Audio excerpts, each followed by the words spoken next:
বাংলাদেশের সাবেক প্রধানমন্ত্রী শেখ হাসিনার সাথে ডিসেম্বরের মধ্যে দেশে ফেরার প্রস্তুতি নিয়ে ভারতের কলকাতায় বড় ধরনের মিটিং করেছে আওয়ামী লীগের সাবেক অর্ধ শতাধিক সংসদ সদস্য। ৮ই আগস্ট কলকাতার নিউ টাউন এলাকায় অনুষ্ঠিত বৈঠকে দলটির ৫০ থেকে ৫৫ জন সাবেক এমপি উপস্থিত ছিলেন। দেশে ফিরতে প্রয়োজনীয় কাগজপত্রের জন্য আবেদন, কোন প্রক্রিয়ায় ও কিভাবে তারা ফিরবেন, ফেরার আগেও পরে আইনি প্রক্রিয়ার প্রস্তুতি এবং ফেরা উপলক্ষে দলীয় সমাগমের আয়োজন নিয়ে বৈঠকটিতে আলোচনা হয়েছে বলে দলটির একাধিক সূত্রে জানা গেছে। বৈঠকে দলটির শীর্ষ পর্যায় থেকে জানিয়ে দেওয়া হয়েছে, যেসব নেতা শেখ হাসিনার সাথে দেশে ফিরবেন না তাদেরকে দল থেকে আজীবনের জন্য বহিষ্কার করা হতে পারে। গত ২ বছরের বেশি সময় ধরে ভারতে থাকা আওয়ামী লীগের অঙ্গ সংগঠনের নেতারা অনেকগুলো বৈঠক করলেও এত বড় আকারে শুধু সাবেক এমপিদের বৈঠক এই প্রথম অনুষ্ঠিত হয়েছে বলে দাবি করেছেন বৈঠকে উপস্থিত থাকা বেশ কয়েকজন সাবেক এমপি। তারা দাবি করেছেন, বৈঠকটিতে শেখ হাসিনার সাথে সাবেক এমপিরা কিভাবে দেশে ফিরবেন ও ফেরার পরে করণীয় নিয়ে বেশ কয়েকটি গুরুত্বপূর্ণ সিদ্ধান্ত হয়েছে। আবার এই বৈঠকটি বাংলাদেশের বাইরে এমন এক সময় অনুষ্ঠিত হলো যখন শেখ হাসিনার দেশে ফেরার ইস্যুটিকে ঘিরে ভারত ও বাংলাদেশের মধ্যকার কূটনৈতিক সম্পর্কে টানাপোড়েন দেখা দিতে যাচ্ছে। বিশেষ করে ঝুলে গেছে বাংলাদেশের প্রধানমন্ত্রী তারেক রহমানের প্রথম ভারত সফর। বিস্তারিত জানতে চলুন যাওয়া যাক বিশ্লেষণে। ২৪ 5ই আগস্টে বাংলাদেশে ক্ষমতা হারানোর পর আওয়ামী লীগের বহু নেতা কর্মী ভারতে চলে যান।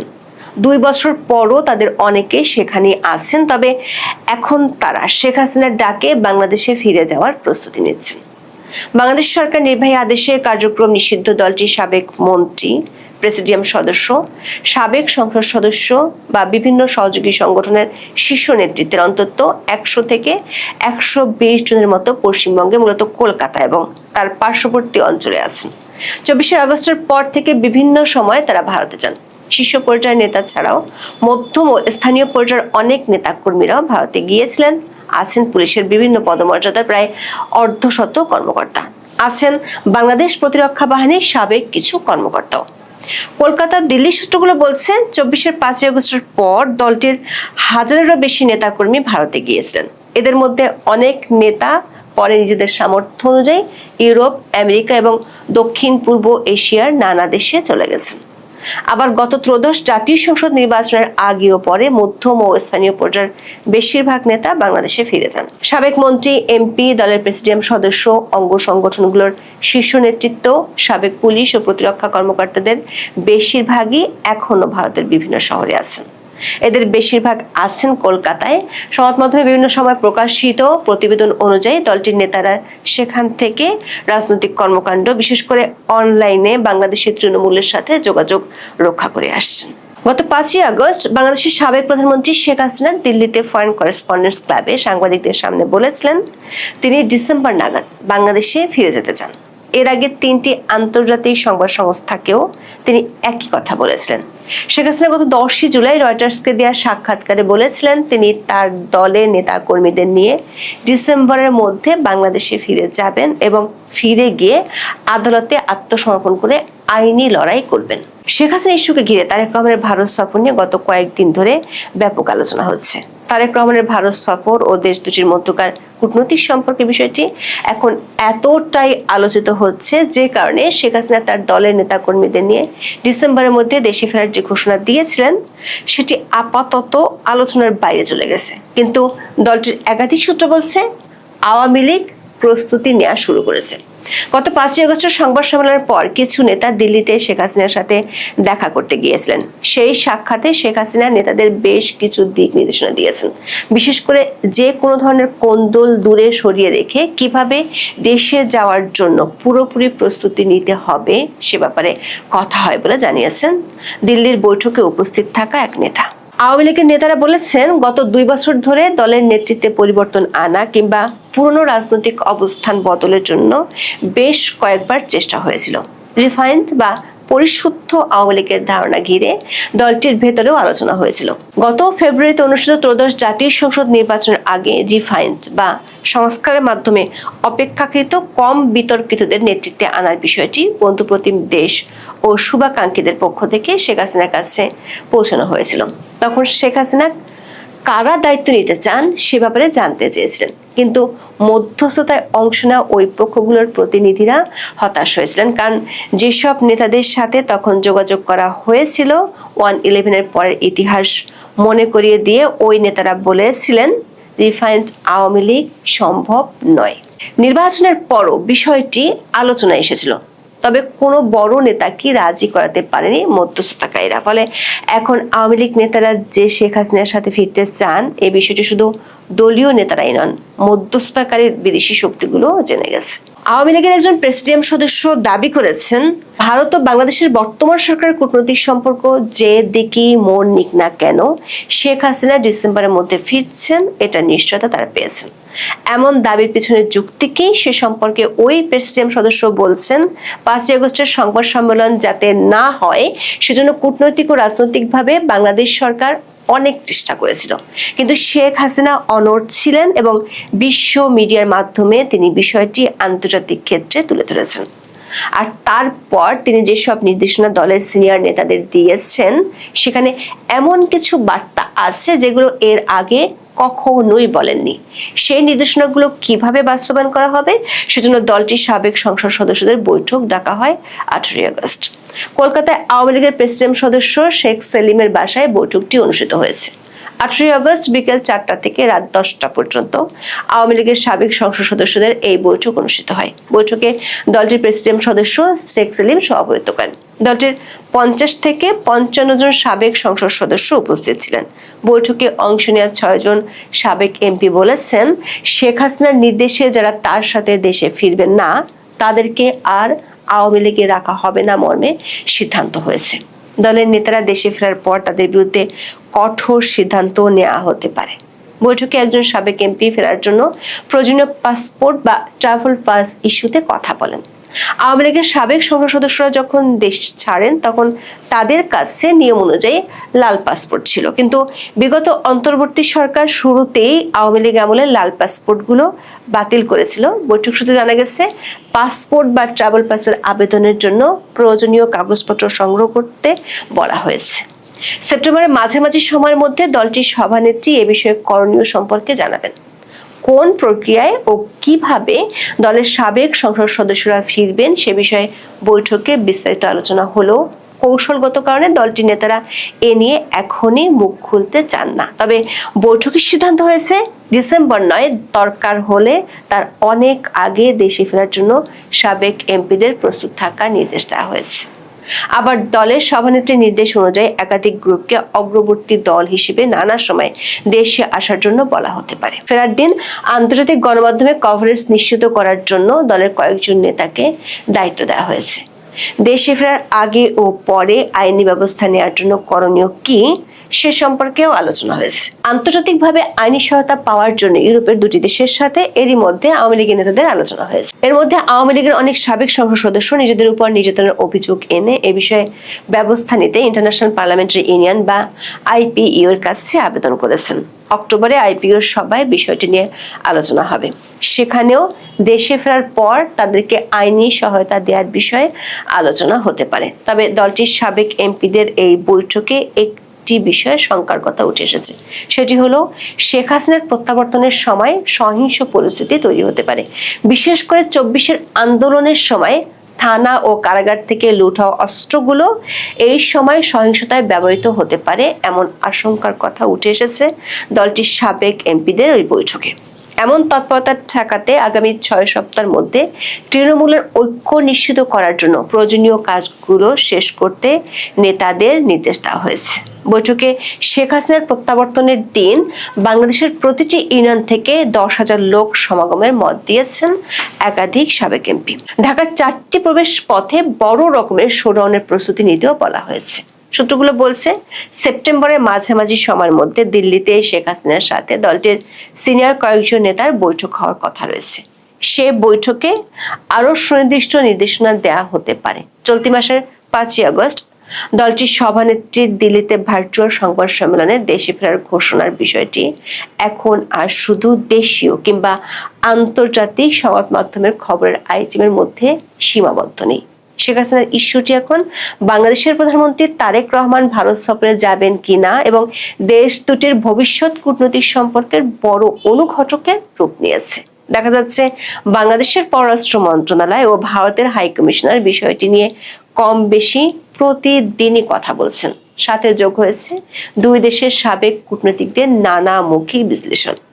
আওয়ামী লীগের নেতারা দাবি করছেন, বাংলাদেশ ভারতের এই কূটনৈতিক প্রক্রিয়া যে দিকেই গড়াক না কেন, শেখ হাসিনা ডিসেম্বরে ফিরছেন এই বার্তা তাদেরকে দেওয়া হয়েছে। বৈঠকে উপস্থিত ছিলেন এমন একজন সাবেক এমপি দাবি করেছেন, দেশে ফিরে যে কোনো পরিস্থিতির মুখোমুখি হতে দলের নেতারা প্রস্তুত আছেন। বৈঠকে এমন আলোচনা হয়েছে, প্রয়োজনে তারা দেশে ফিরে স্বেচ্ছায় কারাবরণেরও প্রস্তুতি নিয়ে রাখবেন। তবে শক্তিশালীভাবে আইনি লড়াইয়ে যাওয়ার প্রস্তুতির উপর বৈঠকে জোর দেওয়া হয়েছে। দলটির সাবেক সাংসদরা বলছেন, তারা প্রমাণ করতে চান তাদের বিরুদ্ধে দায়ের করা মামলাগুলো ভুয়া ছিল এবং তাদের সঙ্গে ন্যায় বিচার করা হয়নি। বাংলাদেশের পররাষ্ট্র মন্ত্রণালয়ের মুখপাত্র যখন বলেই দিয়েছেন যে প্রধানমন্ত্রীর ভারত সফর হচ্ছে না, অনুকূল পরিবেশ নেই, অনুকূল পরিবেশ হলে তখন বিবেচনা করা যাবে, তখন ভারতের বাংলাদেশে নিযুক্ত হাই কমিশনার দীনেশ ত্রিবেদী বারবার আশা প্রকাশ করেই যাচ্ছেন এবং তিনি এই কথাও বলছেন যে তারেক রহমানের জন্য দিল্লি অপেক্ষা করছে। শুধু সেটাই কি বলছেন, তিনি এটাও বলছেন যে তারেক রহমান মানে ভারতে গেলে তাকে বিরচিত সম্বর্ধনা দেয়া হবে এবং তিনি প্রচণ্ড আশাবাদী যে এই সফর তারেক রহমান করবেন। এরই মাঝে ভারতের পররাষ্ট্র মন্ত্রণালয়ের মুখপাত্র রণধীর জয়সওয়ালও এই ভারত বাংলাদেশ সম্পর্ক, বাংলাদেশের প্রধানমন্ত্রীর সফর, শেখ হাসিনার ইস্যু এগুলো নিয়ে আবারও কথা বলেছেন তার নিয়মিত ব্রিফিংয়ে এবং অনেক দিন পরে সম্ভবত সব থেকে বেশি বাংলাদেশ বিষয়ক প্রশ্নের মুখোমুখি হয়েছিলেন তিনি। এর মাঝে আমরা দেখছি ভারতের প্রখ্যাত সাংবাদিক, দিল্লি প্রেস ক্লাব এবং অল ইন্ডিয়া প্রেস ক্লাবের এক সময়ের প্রধান গৌতম লাহিড়ী, তিনি বলছেন যে এই সফরটা হতে হবে এবং এই সফরটা হওয়া উচিত এবং তিনি আকারে ইঙ্গিতে এটাও বলার চেষ্টা করছেন যে তিনি যতদূর জানেন তাতে এই সফরটা হচ্ছে। ব্যাপারগুলো প্রচণ্ড কৌতূহল তৈরি করছে। চলুন দীনেশ ত্রিবেদী কি বলছেন, রণধীর জয়সওয়াল কি বলছেন, গৌতম লাহিড়ী কি বলছেন এবং বিভিন্ন দিক থেকে কি খবর আসছে, যে খবরের প্রেক্ষাপটে আমরা এই সিদ্ধান্তে উপনীত হতে পারি কিনা যে আইদার প্রধানমন্ত্রী ভারতে যাচ্ছেন অথবা যাচ্ছেন না। ডেডলাইন কিন্তু 26 তারিখ। সেই আলোচনাই করবে এই ভিডিওতে, থাকবেন। দর্শক, বলছিলাম বাংলাদেশের প্রধানমন্ত্রীর ভারত সফর নিয়ে ভারতের মানে যে রাষ্ট্রদূত বাংলাদেশে নিযুক্ত দীনেশ ত্রিবেদী, তার অনেক বেশি আগ্রহ আমরা দেখছি। যে কথা শুরুতেই বলেছি, দীনেশ ত্রিবেদীকে নিয়ে বিভিন্ন গণমাধ্যম বিভিন্ন ধরনের শিরোনাম করছে। নিউজ 24-এর এই শিরোনামটা দেখে নিন। সেখানে বলা হচ্ছে যে তারেক রহমানের সফরের জন্য এখনো অধীর আগ্রহে অপেক্ষায় ভারত। এতটা আগ্রহ কেন তাদের, সেটা তো একটা বড় প্রশ্ন। কারণ ভারত তো একটা বিশাল মানে পরাশক্তি হয়ে উঠছে, তারা বাংলাদেশের জন্য এত আগ্রহী হবে কেন? আবার আরেকটি গণমাধ্যম এই ব্যাপারে বলছে, ইন্ডিপেন্ডেন্ট টেলিভিশনের এই ফটোকার্ডটা দেখে নিন। তারা বলছে প্রধানমন্ত্রী দিল্লি সফর করলেই যে কোনো সমস্যার সমাধানে কাজ হবে। অর্থাৎ তারেক রহমান সফর করলেই যে কোনো সমস্যা যা আছে সব কিছুরই সমাধান হবে। তাহলে বাংলাদেশ এই ব্যাপারে আগ্রহী হচ্ছে না কেন? বাংলাদেশ কেন বলছে যে এটা মানে অনুকূল পরিবেশ নেই? দীনেশ ত্রিবেদী কি বলছেন? দীনেশ ত্রিবেদী বলছেন যে প্রধানমন্ত্রী তারেক রহমানের দিল্লি সফরের জন্য ভারত এখনো অধীর আগ্রহে অপেক্ষা করছে। ভারতীয় ব্যবসায়ী প্রতিনিধি দলের সঙ্গে যারা বাংলাদেশ সফরে এসেছে সেটাও একটা গুরুত্বপূর্ণ বিষয়, যে যখন বাংলাদেশ এই সফরটা বাতিল করে দেওয়ার ঘোষণা করছে তখন ভারতের ব্যবসায়ী প্রতিনিধিদের মানে টপ লেভেলের ব্যবসায়ীদের একটা দল বাংলাদেশ সফর করছে এবং বাংলাদেশের সঙ্গে ব্যবসা নিয়ে নতুন সম্পর্কের দিকে যেতে চাইছে ভারত। তিনি দীনেশ ত্রিবেদী বলেছেন তারেক রহমান ভারত সফর করলে দুই দেশের যে কোনো সমস্যা সমাধানে কাজ করা সম্ভব, এমন বিশ্বাস রয়েছে ভারতের প্রধানমন্ত্রী নরেন্দ্র মোদীর। তিনি বলেন, বাংলাদেশের প্রধানমন্ত্রী জনগণের প্রধানমন্ত্রী, তাই ভারত সরকার তাকে আমন্ত্রণ জানিয়েছে। তারেক রহমানের দিল্লি সফর নিয়ে ভারত এখনো আশাবাদী বলে তিনি বিশ্বাস করেন। দুই দেশের সম্পর্কের বিষয়ে তিনি বলেন, বাংলাদেশের বর্তমান প্রশাসন বাংলাদেশ ফার্স্ট স্লোগান নিয়ে কাজ করছে। ভারতও একই নীতিতে বিশ্বাসী।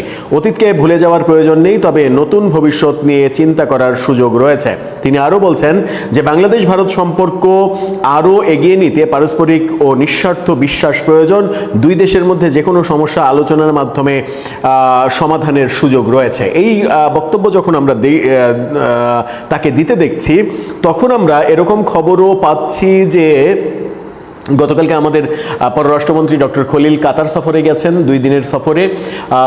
কাতার সফরে রওনা হওয়ার আগের রাতে, বেশ গভীর রাতে, দীনেশ ত্রিবেদীর সঙ্গে তার আরেক দফা বৈঠক হয়েছে, এমন কথাও বলছেন ভারতীয় সাংবাদিক, প্রখ্যাত সাংবাদিক গৌতম লাহিড়ী। তিনি দাবি করছেন যে এই মিটিংটা হয়েছে এবং এই মিটিংয়েই বরফ গলতে শুরু করেছে।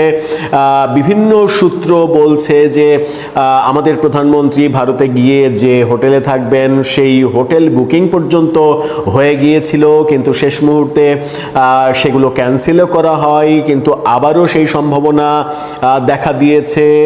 এবং সেই সূত্রগুলো বলছে যে আজকের মধ্যে এরকম কোনো ঘোষণা আসলেও অবাক হওয়ার কিছু থাকবে না যে আমাদের প্রধানমন্ত্রী 24, 25, 26 এই 3 দিনের যে কোনো 2 দিন ভারত সফর করছেন।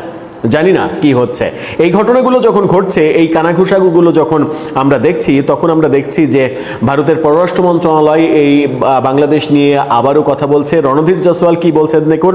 তিনি বলছেন, বাংলাদেশের সঙ্গে ইতিবাচক, গঠনমূলক ও ভবিষ্যৎমুখী সম্পর্ক চায় ভারত। গঠনমূলক, ভবিষ্যৎমুখী সম্পর্ক। ভারত বাংলাদেশের সঙ্গে ইতিবাচক, গঠনমূলক, ভবিষ্যৎমুখী সম্পর্ক গড়তে চায়, যে সম্পর্ক হবে পারস্পরিক স্বার্থের উপরে ভিত্তি করে। ভারতের পররাষ্ট্র মন্ত্রণালয়ের মুখপাত্র রণধীর জয়সওয়াল সাংবাদিকদের এই কথা বলেছেন। ব্রিফিংয়ে বাংলাদেশের প্রধানমন্ত্রী তারেক রহমানের সম্ভাব্য ভারত সফর নিয়ে প্রশ্নের জবাবে জয়সওয়াল একেবারে নিশ্চিত করে কিছুই বলেননি। তবে সাবেক প্রধানমন্ত্রী শেখ হাসিনা, ওসমান হাদির হত্যাকারী ও পলাতক অন্য আশ্রয়প্রাপ্ত প্রত্যার্পণের বিষয়ে বাংলাদেশের পররাষ্ট্র মন্ত্রণালয়ের যে শর্ত, সেই শর্ত যেটা আরোপ করেছে যে এটা আগে তাদেরকে ফিরিয়ে দিলে তাহলে আমাদের প্রধানমন্ত্রী ভারত সফরে যাবেন, সেই শর্ত ব্যাপারে এক প্রশ্নের জবাবে তিনি বলেন, এ বিষয়ে নতুন কিছু বলার নেই। প্রত্যার্পণ বিষয়ে আমাদের অবস্থান একই রকম, মানে আগের মতোই। বাংলাদেশের অনুরোধ, ভারতের বিদ্যমান যে আইন কাঠামো, সেই আইন কাঠামো অনুযায়ী পরীক্ষা নিরীক্ষা করা হচ্ছে। এরই মাঝে ভারতের একটা গণমাধ্যম ইন্ডিয়ান এক্সপ্রেস, তারা নিশ্চিত করেছে যে শেখ হাসিনার ব্যাপারটা মূলত ভারতের উচ্চ আদালত দেখবে। কিন্তু ভারতের উচ্চ আদালতের হিস্ট্রি যদি আমরা ঘাঁটতে যাই, তাহলে এরকম ক্ষেত্রে প্রত্যার্পণ করা, কাউকে ভারত থেকে প্রত্যার্পণ করার কোনো ঘটনা আমরা এর আগে দেখিনি আদালতের মাধ্যমে। আদালতে এরকম বিষয় এর আগেও গিয়েছে, বহু বছর আগেও গিয়েছে, কিন্তু আদালত প্রত্যার্পণের সিদ্ধান্ত ঘোষণা করেননি। সুতরাং আদালতের মাধ্যমে গেলে শেখ হাসিনাকে প্রত্যার্পণের ব্যাপারটা একেবারে নিশ্চিত না হয়ে যাবে। এই ব্যাপারগুলো নিয়ে এবং রণধীর জয়সওয়াল অনেক কথা বলেছেন, অনেক কথা টেকনিক্যালি এড়িয়ে গেছেন। তারেক রহমান সফর করবেন কি করবেন না, সেই ব্যাপারগুলো টেকনিক্যালি তিনি এড়িয়ে গেছেন। এখানে একটা মানে পার্থক্য যেটা আমরা দেখি, এবং এটা একটা অনলাইন প্ল্যাটফর্মে গৌতম লাহিড়ী পর্যন্ত বলেছেন যে বাংলাদেশের পররাষ্ট্র মন্ত্রণালয় যে এগ্রেসিভ ভাষা ব্যবহার করেছিল ওই 5 আগস্টে শেখ হাসিনার সংবাদ সম্মেলনের পরে, সেরকম এগ্রেসিভ ল্যাঙ্গুয়েজ কিন্তু ভারতের পররাষ্ট্র মন্ত্রণালয় কিংবা তার মুখপাত্র ব্যবহার করছে না। তারা বারবার একই রকম প্রশ্নের মুখোমুখি হচ্ছে, কিন্তু তারা কৌশলে খুবই সফট ওয়ার্ড ব্যবহার করে কূটনৈতিক শিষ্টাচারের পরিচয় দিচ্ছে। তার মানে কি আমরা কূটনৈতিক কৌশলে অনেক বেশি এগ্রেসিভ ভাব দেখিয়ে মানে একটু পিছিয়ে পড়ছি? জানি না কি হচ্ছে। তবে চতুর্দিক থেকে খবর আসছে এবং দীনেশ ত্রিবেদীর এই বক্তব্য, রণধীর জয়সওয়ালের বক্তব্য, গৌতম লাহিড়ীর বক্তব্য, এই বক্তব্যগুলো কোনো না কোনোভাবে ইঙ্গিত দিচ্ছে যে শেষ মুহূর্তে, গতকালকেও আমরা একটা ভিডিওতে আপনাদেরকে ভারতের একজন কূটনীতিবিদের মন্তব্য নিয়ে একটা ভিডিওতে আমরা বলেছিলাম যে কেন যেন আমার মনে হয় শেষ মুহূর্তে বাংলাদেশ মনে করবে যে সফরে গিয়েই বরং দর কষাকষি করা ভালো। আজকে কিংবা কালকের মধ্যে ঘোষণা, নতুন আর একটা ঘোষণা আসবে, সেই ঘোষণায় আমরা কনফার্ম হতে পারবো যে আমাদের প্রধানমন্ত্রী ভারতে সফরে যাচ্ছেন নাকি যাচ্ছেন না। যাচ্ছেন এই সম্ভাবনাই বেশি বলে অনেকে বলার চেষ্টা করছেন। কোনটা সত্য? দর্শক, আপনার কাছে কি মনে হয়? আপনার মতামত জানিয়ে লিখতে পারেন আমাদের কমেন্ট বক্সে।